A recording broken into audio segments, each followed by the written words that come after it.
नमस्कार। कभी सोचा है कि एक ही बात सुनकर दो लोगों की जिंदगी पूरी तरह से बदल जाए, लेकिन बिल्कुल उल्टी दिशाओं में? चलिए आज बुद्ध की एक ऐसी कहानी में गोता लगाते हैं जो हमें सिखाती है कि हम दुनिया को कैसे देखते हैं और क्यों।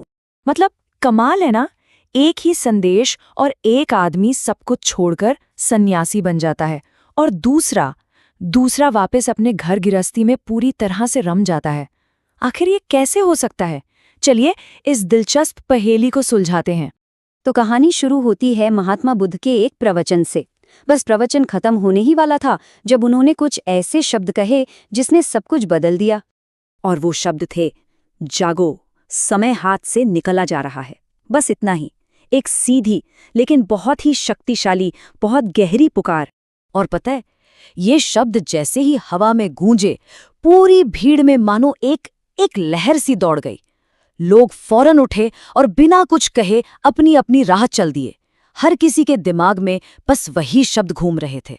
तो चलिए सबसे पहले उस आदमी से मिलते हैं जिसने इन शब्दों का मतलब ये समझा कि अब दुनिया छोड़ने का वक्त आ गया है। तो भीड़ में से एक आदमी सीधा बुद्ध के पास पहुंचा। उसे ना अपनी उम्र का भार महसूस हो रहा था। उसे लगा कि उसकी पूरी जिंदगी बस यूं ही दुनियादारी की भाग दौड़ में बर्बाद हो गई। उसने बुद्ध से कहा, प्रभु, मैं जाग गया हूं। अब मैं अपनी बची हुई जिंदगी साधना में लगाना चाहता हूं, मोक्ष पाना चाहता हूं। मतलब उसने दुनिया को त्यागने का पक्का मन बना लिया था। अच्छा, अब आते हैं कहानी के दूसरे किरदार पर। एक ऐसा इंसान जिसकी सोच पहले वाले से बिल्कुल 180 डिग्री अलग थी। तो उसी भीड़ में एक दूसरा शख्स भी था, और जैसे ही बुद्ध के वो शब्द उसके कानों में पड़े, उसे मानो बिजली का झटका लगा हो। उसे अचानक याद आया अपना परिवार, अपना काम, वो सब कुछ जिसे वो काफी समय से नजरअंदाज कर रहा था। और उसने फौरन तय कर लिया, उसके लिए जागने का असली मतलब था अपनी जिम्मेदारियों को निभाना। उसने फैसला किया कि वो वापस लौटेगा और पूरी लगन से, पूरी ईमानदारी से अपने सारे सांसारिक फर्ज पूरे करेगा। तो लीजिए, कहानी अब एक बहुत ही दिलचस्प मोड़ पर आ गई है। सवाल ये उठता है कि आखिर दोनों में से सही कौन था? वो साधक जो सब कुछ छोड़ रहा था, या फिर वो गृहस्थ जो सब कुछ संभालने के लिए वापस जा रहा था? और इसी उलझन को सुलझाने के लिए कहानी में आते हैं बुद्ध के प्रिय शिष्य आनंद। वो ये सब कुछ अपनी आंखों से देख रहे थे और जाहिर है वो भी हैरान थे।